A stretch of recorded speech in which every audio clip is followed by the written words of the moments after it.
Welcome to quad classes YouTube channel. আজকে আমাদের daily current অ্যাফেয়ার্সের video সিরিজের তৃতীয় ভিডিও। এই ভিডিও সিরিজটিতে আমরা প্রতিদিনের ইম্পর্টেন্ট কারেন্ট ইভেন্টসগুলোকে নিয়ে আলোচনা করছি এবং তার সাথে যে যে স্ট্যাটিক ইনফরমেশনগুলো আমাদের পরীক্ষার জন্য ইম্পর্টেন্ট সেগুলোকেও আমরা দেখছি।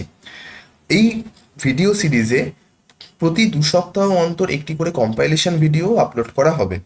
ভিডিওগুলোর পিডিএফ তোমরা আমাদের টেলিগ্রাম চ্যানেলে পেয়ে যাবে। তাহলে আজকের ভিডিও শুরু করা যাক। আমাদের প্রথম প্রশ্ন একটি স্টেটমেন্ট বেসড কোয়েশ্চেন, যেখানে তিনখানা স্টেটমেন্ট দেওয়া রয়েছে এবং তার মধ্যে কোনগুলি সঠিক সেটা দেখতে হবে। প্রথম statement, ICC women's world cup final কলকাতার ইডেন গার্ডেন্সে অনুষ্ঠিত হচ্ছে এবং সেই ফাইনালটি খেলা হচ্ছে ভারত ও ইংল্যান্ডের মধ্যে। তোমরা জানো এই স্টেটমেন্টটি ভুল। ফাইনালটি অনুষ্ঠিত হয়েছিল ডিওয়াই পাটিল স্টেডিয়াম মুম্বাইতে এবং ভারত ও সাউথ আফ্রিকার মধ্যে খেলা হয়। দ্বিতীয় স্টেটমেন্ট, ভারত তাদের প্রথম উমেন্স ওয়ার্ল্ড কাপ জেতে সাউথ আফ্রিকাকে হারিয়ে, যেটি একটি সঠিক স্টেটমেন্ট। এবং তৃতীয় স্টেটমেন্ট, শেফালি ভার্মা এই টুর্নামেন্টের হাইয়েস্ট রান স্কোরার ছিল ভারতের, যেটাও একটি সঠিক স্টেটমেন্ট। সুতরাং আমাদের সঠিক উত্তর হবে option C, only 2 and 3 correct. ICC women's world কাপের এটা 13th এডিশন ছিল এবং ভারত প্রথমবারের জন্য উমেন্স ওয়ার্ল্ড কাপ জেতে। মুম্বাইয়ের ডিওয়াই পাটিল স্টেডিয়ামে ভারত ও সাউথ আফ্রিকার মধ্যে ফাইনাল ম্যাচটি হয়েছিল। এই টুর্নামেন্টটি ভারত হোস্ট করেছিল এবং এর একটি ম্যাচ শ্রীলঙ্কার কলম্বোতে খেলা হয়। টোটাল পার্টিসিপেটিং টিমস ছিল 8খানা এবং টোটাল 31টা ম্যাচ খেলা হয়। সাউথ আফ্রিকার লরা ওলবার্ট এই টুর্নামেন্টের সর্বোচ্চ রান স্কোরার ছিলেন এবং ভারতের হয়ে সর্বোচ্চ রান স্কোর করেন শেফালি ভার্মা। টুর্নামেন্টের প্লেয়ার অফ দ্য সিরিজ হিসেবে অ্যাওয়ার্ড দেওয়া হয়েছে দীপ্তি শর্মাকে, যিনি 22টা উইকেট পেয়েছেন এবং উনি এই টুর্নামেন্টের মোস্ট উইকেট টেকারসও। আমাদের পরবর্তী প্রশ্নে দুটি স্টেটমেন্ট দেওয়া রয়েছে এবং সেখানেও আমাদের দেখতে হবে কোনটি সঠিক। প্রথম স্টেটমেন্ট, প্রোভেক ডিনামিক্সের ভির ভারতের প্রথম electric tactical all terrain vehicle, যেটা ডিফেন্স অপারেশনসের জন্য তৈরি করা হয়েছে, যেটি একটি সঠিক স্টেটমেন্ট। এবং দ্বিতীয় স্টেটমেন্ট হলো এই ভির কে মিনিস্ট্রি অফ ডিফেন্স আইডেক্স 2025 অ্যাওয়ার্ডটা দিচ্ছে, যেটিও একটি সঠিক স্টেটমেন্ট। সুতরাং আমাদের কারেক্ট অপশন হলো option A, both statements 1 and 2 is true.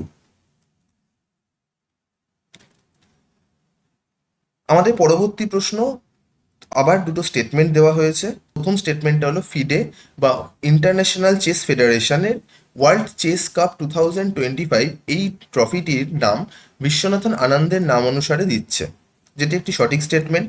এবং দ্বিতীয় স্টেটমেন্টটি হলো এই ইভেন্টটি হোস্ট করা হচ্ছে দিল্লিতে। এই স্টেটমেন্টটি ভুল, কারণ এই টুর্নামেন্টটি গোয়াতে অনুষ্ঠিত হচ্ছে 31শে অক্টোবর থেকে 27শে নভেম্বর অবধি।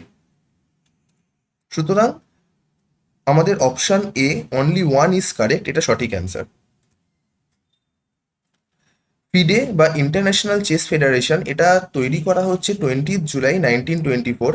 এই 20 জুলাই দিনটিকে আমরা ওয়ার্ল্ড চেস ডে হিসেবেও সেলিব্রেট করে থাকি। ফিডের হেডকোয়ার্টার হলো লুসেন, সুইজারল্যান্ড এবং বর্তমানে প্রেসিডেন্ট আর্কাডি ডভরকোভিচ। ভারতের বর্তমানে 90 জন চেস গ্র্যান্ড মাস্টার রয়েছেন এবং 90তম হচ্ছে ইলাম পার্থি। 89টা অক্টোবর মাস পর্যন্ত এবং নভেম্বর মাসের শুরুতেই আমরা ইলাম পার্থি 90th গ্র্যান্ড মাস্টার হচ্ছেন। প্রথম গ্র্যান্ড মাস্টার ছিলেন বিশ্বনাথন আনন্দ, উনি 1988 সালে গ্র্যান্ড মাস্টার হন। এবং প্রথম উমেন গ্র্যান্ড মাস্টার ছিলেন কোনেরু হাম্পি। ভারতের ইয়াংগেস্ট গ্র্যান্ড মাস্টার হচ্ছে ডি গুকেশ। আমরা যেরকম আগেই দেখলাম, ভারতের প্রথম গ্র্যান্ড মাস্টার 1988 সালে হচ্ছিলেন বিশ্বনাথন আনন্দ, যার নিকনেম বিশি আনন্দ বা লাইটনিং কিডও বলা হয়। Viswanathan Anand 5বারের world chess champion ছিলেন এবং তিনি বর্তমানে ফিডের ডেপুটি প্রেসিডেন্টও। বিশ্বনাথন আনন্দকে নিয়ে দুটি বই আমাদের জেনে রাখা উচিত। এক হলো তার autobiography mind master, winning lessons from a champions life, এবং দ্বিতীয় যে বইটি আনন্দ মুভ বাই মুভ, যেটা জেনন ফ্র্যাঙ্কো লিখেছিলেন। বিশ্বনাথন আনন্দ 1985 সালে অর্জুনা অ্যাওয়ার্ড জেতেন। 1987 সালে তাকে পদ্মশ্রী দেওয়া হয়, পদ্মভূষণ দেওয়া হয় 2001 সালে, পদ্মবিভূষণ দেওয়া হয় 2007 সালে এবং খেলরত্ন অ্যাওয়ার্ড তিনি 1991-92 সালে পান। বিশ্বনাথন আনন্দ প্রথমবার যিনি খেলরত্ন পেয়েছিলেন।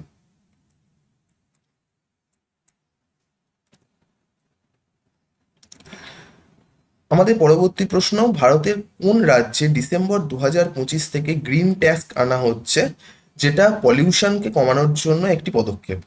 উত্তর হলো উত্তরাখণ্ড। এই গ্রিন ট্যাক্স উত্তরাখণ্ড গভর্নমেন্ট সেই রাজ্যে প্রবেশকারী যে কোনো গাড়ির ওপরে নেবে। বর্তমানে উত্তরাখণ্ডের চিফ মিনিস্টার পুষ্কর সিং ধামি। এই রাজ্যটি 9 নভেম্বর 2000 সালে ইউপির থেকে আলাদা হয়ে তৈরি হয়, এবং এই রাজ্যের স্টেট বার্ড হিমালয়ান মোনাল এবং স্টেট অ্যানিমাল মাস্ক ডিয়ার। উত্তরাখণ্ডে উত্তরাখণ্ডে যে ন্যাশনাল পার্কগুলো আমরা দেখতে পাই, প্রথম হলো জিম করবেট ন্যাশনাল পার্ক, যেটা একটি টাইগার রিজার্ভও এবং এটি ভারতের প্রথম national park. Nanda Devi national park, যেটা ইউনেস্কো ওয়ার্ল্ড হেরিটেজ সাইট একটি, এবং ভ্যালি অফ ফ্লাওয়ার্স যেটিও একটি ইউনেস্কো ওয়ার্ল্ড হেরিটেজ সাইট। এছাড়া রাজাজি ন্যাশনাল পার্কও আমরা উত্তরাখণ্ডে দেখতে পাই। আমাদের পরবর্তী প্রশ্ন, ইন্টারন্যাশনাল সোলার অ্যালায়েন্সের এইথ অ্যাসেম্বলি, যেটা নিউ দিল্লিতে 27 থেকে 30 অক্টোবর অবধি অনুষ্ঠিত হলো, তার মোটো কি ছিল বা থিম কি ছিল? সঠিক উত্তর হলো option B, one sun one world one grid. এই আইএস এর এইথ অ্যাসেম্বলির হোস্ট বা প্রেসিডেন্ট ছিল ইন্ডিয়া এবং কো প্রেসিডেন্ট ছিল ফ্রান্স। ইন্টারন্যাশনাল সোলার অ্যালায়েন্স 2015 সালে ভারত ও ফ্রান্স মিলিতভাবে লঞ্চ করে এবং এর হেডকোয়ার্টার গুরুগ্রাম হরিয়ানাতে। ইউনাইটেড নেশনস এই ইন্টারন্যাশনাল সোলার অ্যালায়েন্সকে রেকগনিশন দিচ্ছে 2017 সালে। আমাদের পরবর্তী প্রশ্ন, ভারতের কোন দুটি শহর ইউনেস্কো ক্রিয়েটিভ সিটি অফ গ্যাস্ট্রোনমির লিস্টে ইনক্লুডেড হয়েছে? উত্তর হলো লখনৌ এবং হায়দ্রাবাদ। এর মধ্যে হায়দ্রাবাদ 2019 সালেই ইনক্লুডেড হয়েছিল এবং লখনৌ রিসেন্টলি 2025-এ ইনক্লুডেড হলো। UNESCO creative city of gastronomy এর মূল লক্ষ্য হলো ওই এলাকার লোকাল যে খাদ্যাভ্যাস সেটাকে প্রমোট করা। এটি ইউনেস্কো ক্রিয়েটিভ সিটিজ নেটওয়ার্কের পার্ট, যেটা 2004 সালে লঞ্চ করা হয়েছিল।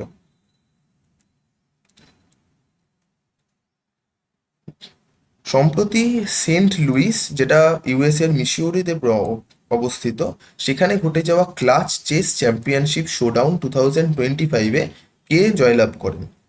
সঠিক উত্তর হলো option D, Magnus Carlsen. D Gukesh এই টুর্নামেন্টে চতুর্থ স্থানে শেষ করেছে এবং এই টুর্নামেন্টে একটি র্যাপিড টাইম কন্ট্রোল ফরম্যাটের টুর্নামেন্ট। আমাদের পরবর্তী প্রশ্ন, টেনিসের ডাবলসের ওয়ার্ল্ড নাম্বার ওয়ান র্যাঙ্কিং সবচেয়ে বেশি বয়সে কোন প্লেয়ার থেকেছিলেন? উত্তর হলো রোহান বোপান্না, যিনি রিসেন্টলি তার রিটায়ারমেন্ট অ্যানাউন্স করলেন। রোহান বোপান্না অস্ট্রেলিয়ান ওপেন জিতেছিলেন 2024 সালে ম্যাথিউ এবডেনের সঙ্গে, এবং ফ্রেঞ্চ ওপেন জেতেন গ্যাব্রিয়েলা ড্যাব্রোস্কির সাথে 2017 সালে। তিনি এটিপি ফাইনাল জিতেছিলেন 2023 সালে ম্যাথিউ এবডেনের সাথেই, এবং রোহান বোপান্নাকে অর্জুনা অ্যাওয়ার্ড দেওয়া হয় 2019 সালে। Rohan Bopanna oldest grand slam winner এবং বর্তমানে তিনি ইন্টারন্যাশনাল টেনিস ফেডারেশনের টেনিস ফর পিস ক্যাম্পেইনের গ্লোবাল অ্যাম্বাসেডর। আমরা এবার কিছু মিসলেনিয়াস নিউজ দেখব।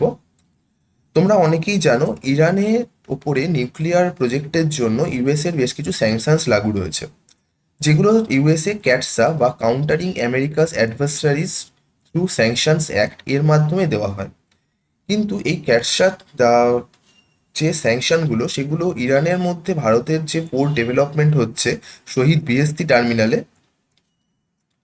চাবাহার পোর্টে, সেই তার উপরেও লাগু হয়ে যাচ্ছিল। কিন্তু আগামী 6 মাসের জন্য সেই স্যাংশনসগুলোকে ভারতের চাবাহার পোর্টে লাগু করা হবে না, এপ্রিল 2026 অবধি। এই চাবাহার পোর্টটি তোমরা যেরকম এখানে ম্যাপে দেখতে পাচ্ছ, ইরানের সাউথ ইস্টার্ন জোনে অবস্থিত, এবং গালফ অফ ওমান এই যে অঞ্চলটা, এটাকে গালফ অফ ওমান বলা হচ্ছে। এই গালফ অফ ওমানেই এই চাবাহার পোর্টটি অবস্থিত। ভারত শহীদ বিএসটি টার্মিনাল তৈরি করছে এই চাবাহার পোর্টে, এবং এই চাবাহার পোর্টটি পাকিস্তানের গাদার পোর্ট, যেটাকে চীন তৈরি করছে, তার একটা কাউন্টার হিসেবে আমরা দেখতে পারি। চাবাহার পোর্টের জন্য ভারতের সঙ্গে ইরানের প্রথম এগ্রিমেন্ট হয়েছিল 2003 সালে। আমাদের পরবর্তী নিউজ কুনার রিভার ড্যামকে নিয়ে। কুনার রিভার ড্যাম আফগানিস্তানের কুনার নদীর ওপরে তৈরি হবার কথা হচ্ছে, এবং এই ড্যামটি ভারত তৈরি করবে। এর আগে ভারত আফগানিস্তানের সালমা ড্যাম তৈরি করেছে, যেটা হরির নদীর ওপর, এবং আফগানিস্তানের যে পার্লামেন্ট বিল্ডিং, যেটাকে সোরা বলা হয়, সেটাও ভারত তৈরি করেছিল। এছাড়া এই কুনার রিভার ড্যাম বাদ দিয়েও শাহতুর ড্যাম, যেটা কাবুল নদীর ওপরে করবার কথা হচ্ছে, সেটাও একটা প্রপোজ প্রজেক্ট রয়েছে ভারতের হাতে। কুনার ড্যামটি একটি হাইড্রো ইলেকট্রিক ড্যাম হতে চলেছে, এবং এই কুনার নদীটি আমরা যদি ম্যাপে দেখি, এইটা হলো আমাদের কুনার নদী। এটা কাবুলের সঙ্গে মিলিত হয়, এবং এই কাবুল পরবর্তীতে গিয়ে সিন্ধু নদীর সঙ্গে মিলিত হচ্ছে। এই ড্যামটা ভারত কনস্ট্রাক্ট করতে পারলে ভারতের যে ওয়াটার ডিপ্লোমেসি, সেটাতে একটা বড় সুবিধা পাবে।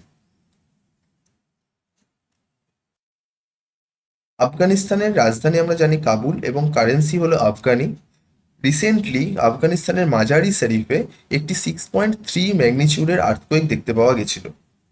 এবং আরেকটা জিনিস আমাদের জেনে রাখা উচিত, কারণ রিসেন্ট টাইমসে আফগানিস্তান এবং পাকিস্তানের মধ্যে বর্ডার ক্ল্যাশ দেখতে পেয়েছি আমরা। তো এই বর্ডারটা হলো ডুরান্ড লাইন, যেটা 1893 সাল থেকে অপারেশনাল রয়েছে।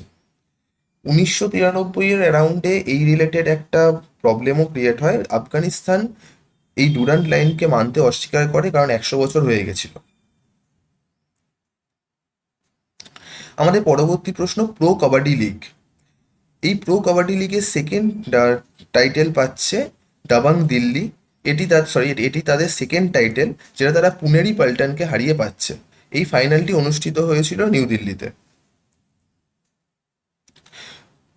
ইম্পর্টেন্ট ডেট একটা আমরা দেখে নিই, ওয়ার্ল্ড সিটিজ ডে 31 অক্টোবরে, এবং এইবারে হোস্ট সিটি ছিল বোগোতা, যেটা কলম্বিয়াতে অবস্থিত। এবারে থিম ছিল পিপল সেন্টার্ড স্মার্ট সিটিজ।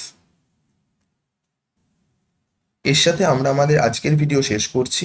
তোমাদের যদি আমাদের ভিডিও ভালো লেগে থাকে, তাহলে তোমরা লাইক করো, তোমাদের বন্ধু বান্ধবদের সঙ্গে শেয়ার করে নিও, এবং আমাদের চ্যানেলটিকে সাবস্ক্রাইব করো। এবং আমাদের সাথে যুক্ত হতে চাইলে এই কন্ট্যাক্ট নাম্বারগুলো তোমরা আমাদের সঙ্গে কন্ট্যাক্ট করতে পারো। আমাদের অফলাইন ক্লাসেসও চলছে, এবং আমাদের এই ভিডিওগুলোর পিডিএফ তোমরা আমাদের টেলিগ্রাম চ্যানেলে পেয়ে যাবে। Thank you.